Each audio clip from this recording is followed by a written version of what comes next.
Okay, hello. My name is Alicia Kaplan, and welcome to my world. Bienvenidos a mi mundo. I am here with this marvelous group of actors, and starting with, I guess you're the founder of this group, right? Yes. This is the marvelous Mr. Bill Koch. And I am here with, Laurel Lockhart. and Laurel is from where? Pardon? Where are you from? Oh, wow. Well, actually, I was born in Bradford, Pennsylvania, which is known for its snowfall, I guess. Okay. But I grew up near Pittsburgh. Oh, near Pittsburgh. And how long have you been an actress? Oh my gosh, my whole life, I guess. I was always acting out. I can remember when my mom was on the telephone, I used to pick up my toy telephone and imitate her as if I was talking, but she was talking to her friends. I used to imitate her. So I guess that's what I've been doing my whole Oh, life. your whole life. Okay, and we have this marvelous actress here, Diana LeBlanc. Diana LeBlanc.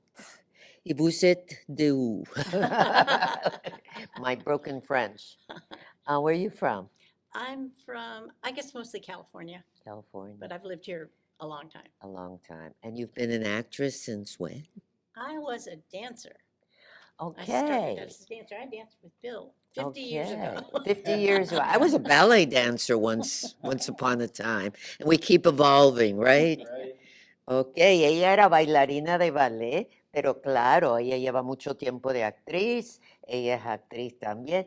Bill es director, es autor, es dramaturgo y también yo trabajé con él, con el Puerto Rican Traveling Theatre back in the day, right? That was back in the day. And we have the youngest of the group, My name is Nicholas Hutchinson. Nicholas Hutchinson. And where are you from? I was born and raised right here, Right here. New York Right City. here in New York City. That's where we are because we're going to see this internationally. And okay, do you want to be an actor when you grow up? I do. You're an actor already, so what else do you want to be? An even better actor. Well, you're working on it. That was a wonderful, wonderful reading you did. I look forward to seeing more. Él es el más joven del grupo. Ok, él ya es actor, pero cuando sea grande quiere ser actor. Entonces va a ser, él dice que un mejor actor. And last but not least, we have John Barbera. John Barbera. Where are you from? I was born in Brooklyn and I live in New York City. Okay, and what do you want to be when you grow up? I want to be an actor. Yeah, I want to be an actor. Yes, well, you're an actor already. When did you start? I think the moment I was born. The moment Que él I was born. empezó cuando nació, empezó a actuar. Not before that? Yeah, I think actually probably in the womb I was In the acting. womb. So yeah, the moment I Okay. was conceived, I was Yes, acting. Yeah. Yes, well, that's wonderful. I'm so glad that I have been here today. I'm going to come back and enjoy. Gracias.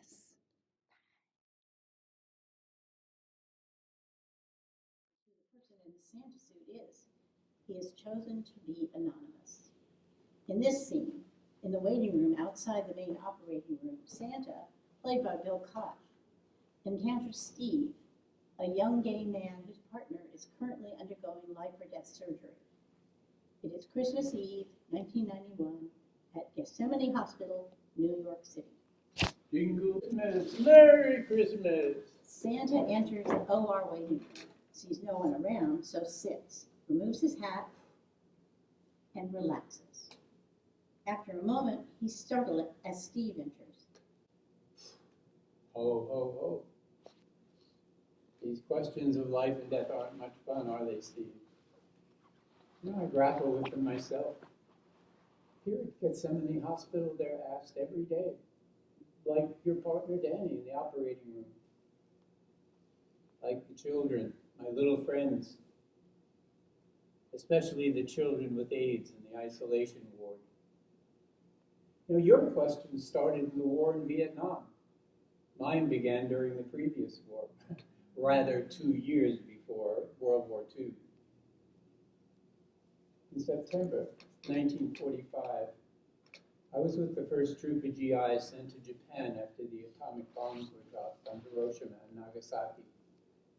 My job was to examine the literature, textbook, plays, music, art, to make sure there was nothing subversive, nothing to interfere with the American occupation of Japan. It was a simple job, but it brought me into daily contact with the children. Children are children. Doesn't matter what the color of their skin or the shape of their eyes, but it matters when their skin is burned. I was also asked to volunteer at a hospital in a children's ward, and passing out tiny presents on that first Christmas Eve, I met little Miyoshi. She had a pattern of cranes in flight from her kimono, permanently engraved on her body by the atomic blast.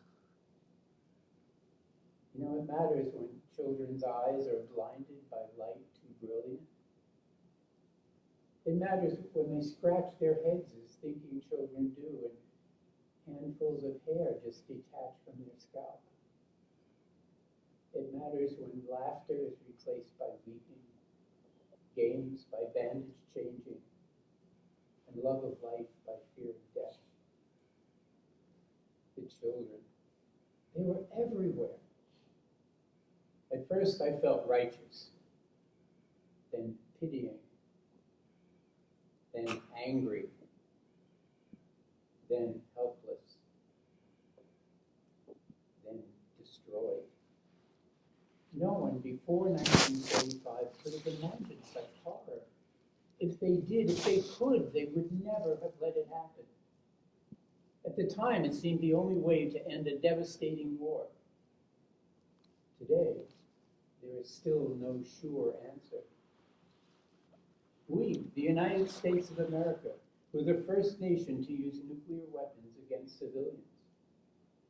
And now, almost 50 years later, we are still the only nation who ever has. Hiroshima. I spent 10 years there. 10 years. 3,650 days and nights. Living with the children of Hiroshima.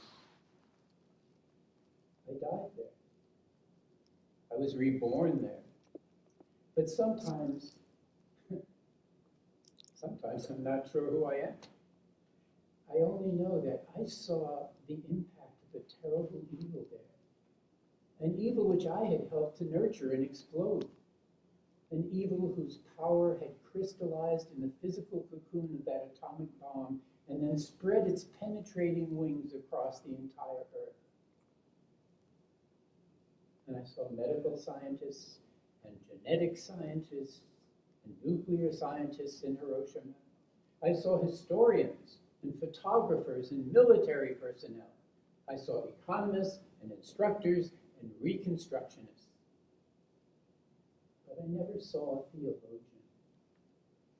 I never saw another human being examining the theological, the spiritual aspects of dropping an atomic bomb on other human beings, on children.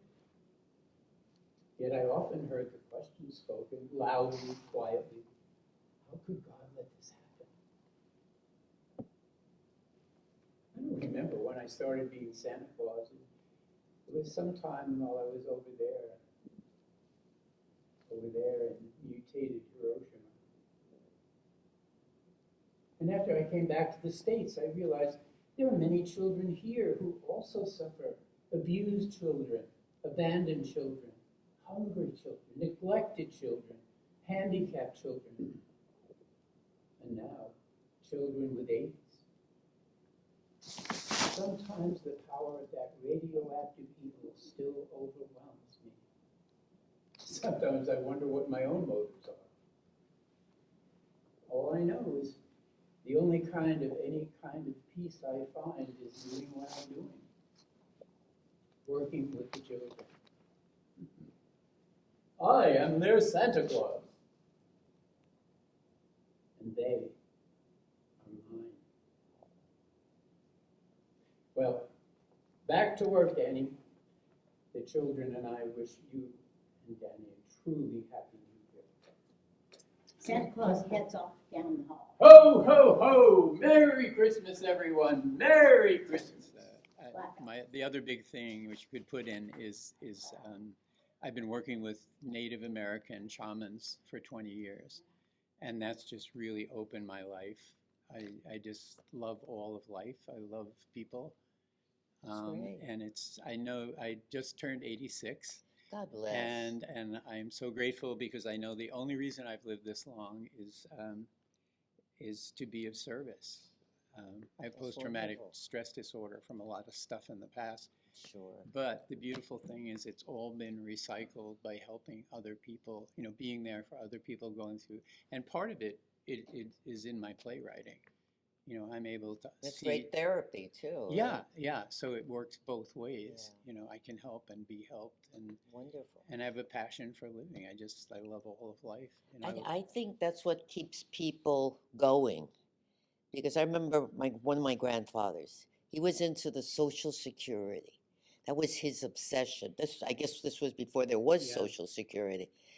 And he passed away when he was 104. Wow. But that was his obsession. It's like you never know why, All of a sudden you read about, friends of yours or people that all of a sudden they passed. Yeah.